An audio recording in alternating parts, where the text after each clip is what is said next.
Siguiendo precisamente en esta línea de integración del conocimiento en relación con las medidas que el gobierno ha tomado para atender esta contingencia sanitaria por el coronavirus COVID-19, pues hemos ya analizado lo que contempla el artículo 29 constitucional en materia de restricción y suspensión de derechos humanos y de sus garantías. Conforme este artículo ya se destacó en primer lugar, pues la integración de su primer párrafo, donde establecen los casos y los supuestos. Obviamente en su párrafo segundo habla de que los decretos que se expidan pues no podrán ni restringirse el ejercicio de los derechos a la no discriminación, al reconocimiento de la personalidad jurídica, a la vida, a la integración personal, a la protección de la familia. También se dice en el párrafo tercero del artículo 29 que la restricción o suspensión del ejercicio de los derechos y garantías debe estar fundada y motivada en los términos establecidos por la propia Constitución y debe ser proporcional al peligro que se hace frente, observando en todo momento los principios de legalidad, de racionalidad, de proclamación, publicidad y no discriminación. Y cuando se ponga fin a la restricción o suspensión en el ejercicio de los derechos y garantías, bien sea por cumplirse un plazo o porque así lo decrete el Congreso, pues todas las medidas quedarán sin efecto. Y el último párrafo de este artículo 29 que ya le hemos dado lectura, pues habla precisamente de esa intervención inmediata del Poder Judicial de la Federación por conducto de la Suprema Corte de Justicia de la Nación, que deberá pronunciarse con mayor prontitud sobre su constitucionalidad y su validez en relación a los decretos expedidos por el Ejecutivo Federal durante la restricción o la suspensión. De aquí es inconcuso que, conforme al artículo que ya hemos referido, el 29 constitucional, la restricción y suspensión de los derechos humanos y sus garantías debe cumplir con requisitos fundamentales. Uno, la facultad es exclusiva del presidente de la República, con la aprobación del Congreso de la Unión o de la Comisión Permanente. Dos, esas restricciones o limitaciones de derechos humanos se dan o en todo el país o en un lugar determinado. Tres, son temporales, esas restricciones o suspensiones no son definitivas. Cuatro, que debe realizarse por medio de prevenciones generales. Cinco, no debe contraerse a determinada persona. Seis, en los decretos no pueden restringirse de manera absoluta ni suspenderse el ejercicio de los derechos humanos, sino aquellos que permitan precisamente atender la contingencia, en el caso la contingencia sanitaria.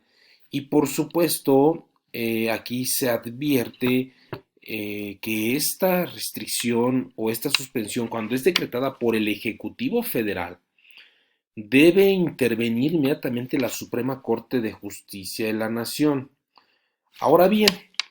en el Estado de México, que es donde su servidor habita, me llamó la atención que el día de ayer, 23 de marzo del 2020, el señor gobernador del estado, de la entidad mexiquense, el licenciado Alfredo del Mazo, emitió una serie de medidas para atender el coronavirus.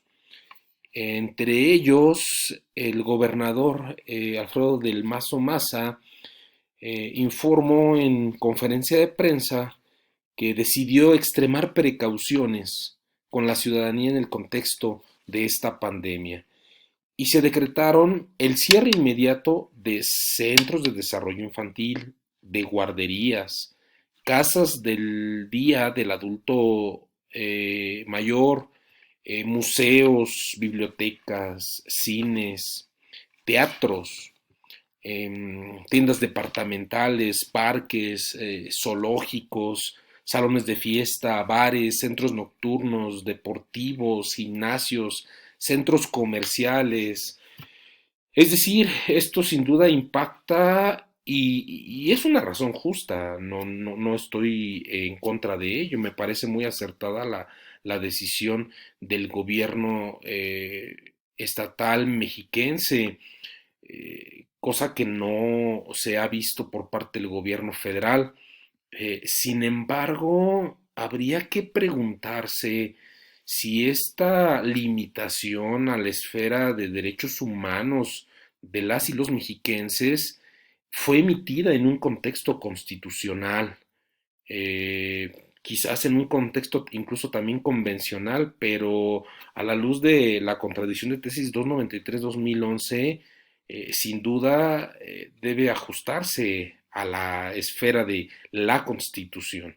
Todo acto de autoridad debe apegarse a la Constitución. Comento esto porque, insisto, observo la buena voluntad del señor gobernador de la entidad mexiquense y reconozco la valentía para tomar este tipo de medidas. Sin embargo, bajo un enfoque meramente constitucional, me llama la atención pues precisamente lo que al efecto establece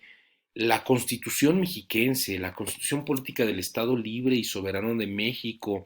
que en sus artículos 8 y 9 genera la mayor de las aproximaciones de ese artículo 29 de la Constitución Federal, porque en la Constitución del Estado de México, en el artículo 8, señala que nadie estará exceptuado de las obligaciones que las leyes les impongan, salvo en los casos de riesgo, siniestro o desastre, en cuya situación el gobernador del Estado, de acuerdo con los titulares de las secretarías del Poder Ejecutivo, dictará los acuerdos necesarios para hacer frente a la contingencia, los cuales deberán ser por un tiempo limitado y de carácter general, y únicamente por lo que hace a las zonas afectadas. El fiscal general de justicia únicamente tendrá voz. Y en el artículo 9 se dice que en los casos de riesgo, siniestro o desastre, el Ejecutivo del Estado acordará la ejecución de acciones y programas públicos en relación a las personas, de sus bienes o del hábitat para el establecimiento de la normatividad y de la normalidad. Pero ello podrá disponer para ello de los recursos necesarios sin autorización previa de la legislatura. Asimismo, podrá ordenar la ocupación o utilización temporal de bienes o la prestación de servicios.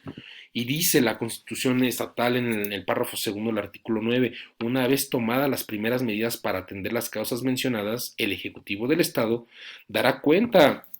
de inmediato a la legislatura o a la Diputación Permanente de las acciones adoptadas para hacer frente a los hechos. Aquí me llama la atención, uno, porque parece ser que la Constitución mexiquense establece mayores requisitos constitucionalmente hablando que lo que establece la Constitución General de la República. Uno, porque sin que signifique esto violar la soberanía de una entidad federativa, es un Estado soberano, el Estado de México, la entidad mexiquense. Esto de ninguna manera significa que se disgregue de la estructura estatal, Estado-nación, de la federación, del pacto federal, de la Constitución General de la República, la cual establece un principio de reserva de ley que es conminada exclusivamente a una facultad del presidente de los Estados Unidos mexicanos, del presidente constitucional. En el caso pues del licenciado Andrés Manuel López Obrador. Sin embargo, parece ser que el Ejecutivo local mexiquense se excede en sus funciones y más porque la propia Constitución mexiquense, como lo acabamos de analizar, pues establece que este tipo de medidas las podrá acordar sin ninguna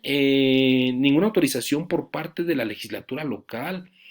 Y aparte se le confiere una facultad de voz al fiscal general de justicia. Insisto, creo que las medidas adoptadas por el mandatario mexiquense están ajustadas a un marco de realidad. Sin embargo, el que el gobierno federal no asuma la responsabilidad que por mandato constitucional le corresponde, pues genera una suspicacia y una desconfianza total en la población, porque por un lado, a nivel mexiquense se adoptan medidas muy acertadas. Sin embargo, a nivel federal no se tocan estas medidas. El presidente de la República no asume el compromiso del artículo 29, no decreta ninguna suspensión de garantías en el caso de derechos humanos. Y por el contrario, las cosas siguen funcionando. Eh, Se decretó quizás el cese temporal de las actividades académicas, no hay clases, están suspendidas,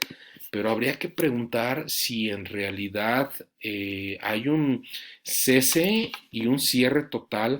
como las acciones que decretó el Ejecutivo Estatal en el cierre de todo tipo de establecimientos que sin duda generan un impacto a la economía de las y los mexiquenses,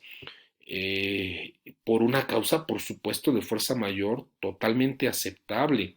Sin embargo, no debemos perder el enfoque constitucional. Habría que preguntarle al señor gobernador, y que espero sus asesores así lo conminen, a llevar esta autorización a la legislatura para fortalecer su acertada decisión de suspender toda actividad y solamente permitir pues aquellos centros de abastecimiento de alimentos y medicinas, y en el caso de los alimentos para consumo, pues como los restaurantes, pues es totalmente aceptable que sea solo para llevar y sobre pedido. Sin embargo, las medidas que toma el Ejecutivo Federal no corresponden con las adoptadas por el Ejecutivo mexiquense local. Ahora bien, pareciera que se está dando un choque entre poderes, porque también se puede generar el riesgo de confrontar incluso una invasión de esferas competenciales que puede dar luz a una pues controversia constitucional, porque por su parte la Constitución federal es muy clara en establecer que este tipo de limitantes, este tipo de restricciones son de facultad exclusiva del presidente de la República, que no ha asumido o no lo ha hecho en su totalidad. Sin embargo, también cabe mencionar la postura de la propia Corte de Justicia de la Nación, que la Constitución, en el artículo 29, párrafo último, pues le faculta para intervenir, no quizás con las facultades indagatorias que tenía antes de la reforma del artículo 97 constitucional, que se las delegó a la Comisión Nacional de Derechos Humanos, pero sí como un parámetro de control de esa constitucionalidad, en donde me llama mucho la atención que sin duda se pueden estar rebasando los límites constitucionales a la función de un mandatario estatal, y por supuesto que, insisto, es aceptable por la pasividad de un mandatario federal, por lo cual pues hago un atento llamado a la reflexión y que no se pierda ese elemento de forma es fondo para poder darle esa satisfacción a la población y se adopten todo tipo de medidas con esta contingencia del COVID-19, pues precisamente para atender a los casos que se han visto ya afectados y mermado su salud, incluso los decesos ya registrados, pero también se prevenga y de esta manera se cumpla con el elemento funcional que hace alusión la propia contradicción de tesis 293-2011, nada sobre la Constitución, nadie sobre la Constitución, para la reflexión de todos ustedes. Muchas gracias.